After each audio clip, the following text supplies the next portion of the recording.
So we're here now in the museum part of Gunston Hall, and this is the exhibit that's designed and it's called For a Woman's Place. And it's to highlight what a lot of women did in the colonial era, especially the rise of some of the major political movers and shakers like George Mason, George Washington, things of that nature, what a day in the life for those women might have been like. Now I do have a staff member with me who, if I have any questions, is going to happily answer the things where my knowledge is so sorely gapping, which is why I'll probably have to buy a book. So from here, we're going to go into the museum proper. And you can see the front desk where if you come in, make sure you always get a ticket here and make sure you buy the full ticket for the grounds and everything else. But George Mason greets you, and as you walk through, the first thing you'll see is the, pronounce this for me again, please? The Monteith. The Monteith Bowl. And this brick here. Now, first about the Monteith Bowl, as you can see here, it would have been used for like a family treasure item where they could do christening of the children, or for a fancy piece of silver that the family had, as you can read in the brick and in the description here. But this brick, like many plantation houses, a lot of the bricks were made by enslaved populations. You can see just right there are the fingerprints on this brick. Now, I don't know if there's any exposed fingerprint bricks at Gunston Hall. Do you know of any? Not that I know of, but that's a question for Lacey. Yeah, that's a question we can answer later. But as you go through this, it's a quasi-interactive museum where you can see a lot of original pieces and a lot of recreation pieces. Right down to some of the shoes that some of the young ladies might have worn.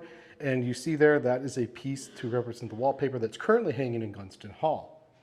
Now, George Mason wasn't one of the founding fathers that you come to think of immediately when you think of the foundations of America. But he's one you really should think of because he is the one that established a lot of the political parts of the Constitution, the Bill of Rights, and particularly the Bill of Rights, because that comes from the Virginia Bill of Rights and the Fairfax Resolves. Those two documents directly influenced the writing of the American Bill of Rights. And one of the reasons George Mason did not sign the Constitution, and that is a reason he's not as well known as he should be, was because it didn't have a Bill of Rights built into it. But as you can see, that wine bottle looks like it was found here. Is that right? Pardon? The one that was, the broken ones, were these found here on the site? Yes. Okay. And this was something that is going to be written about sooner, but this was essentially the colonial laptop. So if you complain about your memory now in your computer now, think about using this sucker for traveling on the go and using this as your actual laptop, because it is literally a desk that you could put out anywhere there was enough space to put it, and that's where George Mason and a lot of other founding fathers would have something like that so they can always be working. Now, this part of the museum has a lot to do with the Declaration of Rights. And again, that was a stickler reason why George Mason did not want to sign the Constitution and didn't, except for this small piece. That is a bells and whistles teething toy for babies in that time period. So again, if you complain about what teethers look like now, well, go chew on that thing for a while and tell me how comfortable it is. Now, here's where the actual interactive part of the museum is. I got this wrong during my first visit, but if you're familiar with the Bill of Rights, either the Virginia Bill of Rights or the American Bill of Rights, you can actually come here and you can stamp out your own Bill of Rights of what you think the big 6 are. Now, 2 of them are already predetermined for you, but you have 4 other ones that you can write. Because that is the true legacy that George Mason left, was the Bill of Rights. And this is where I actually appreciate this a lot about George Mason's house. And please correct me, these are all artifacts that we're seeing that were found on the property, correct? No, some of them were donated.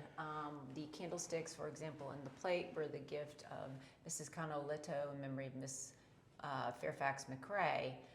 So these were not found on the property, and I do not believe that the colonware or lamp were found on the property. But they are representative of what would have been typical for the time period. Okay. Now, this is part of the area where we get into where it's a conflict of choices, as you saw there. And that has to do with slavery. It is not a topic that people like to talk about, but is one that is absolutely necessary to talk about. Because while George Mason did not free any slaves in his time, one of the reasons behind that is that if he freed a slave, they would have no less, no more than 1 year to get out of Virginia to actually still be considered free. So that was one of the reasons that he didn't always free them. The other reason, well, I'm not entirely sure about that, but it is a true acknowledgement here of that George Mason did have slaves here at Gunston Hall. And one of the more interesting things is that while he did have slaves, it was a deep conflict. And one of the other major reasons he didn't sign the Constitution was that it didn't end the slave trade. Now, that only meant slaves coming into the United States from Africa. He wanted that part of the slave trade to be ended, and the Constitution postponed it for 20 years. So that was another reason. So there was a lot of moral confliction here about the issue of slavery. But it is something they do a very wonderful job highlighting here at Gunston Hall. Ooh, this is a neat one. I didn't see this last time I was here. It's the tobacco box. Because tobacco was a big deal in Virginia. Oh, yeah. It was.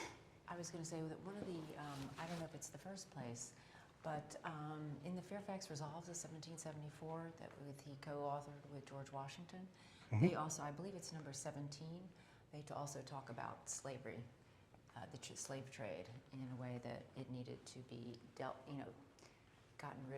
with. Yes. So, no, that is, you're absolutely right. It's something I forgot to mention. yeah.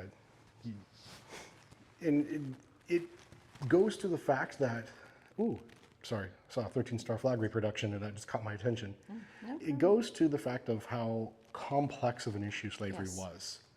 Because a lot of these plantations, they were so large, they couldn't live without an indentured population working it. Or at least they couldn't survive.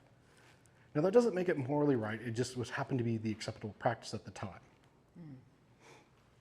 But George Mason, John Adams, two outstanding gentlemen who prove the exception to the rule that not all founding fathers were as gung-ho for slavery as we are led to believe.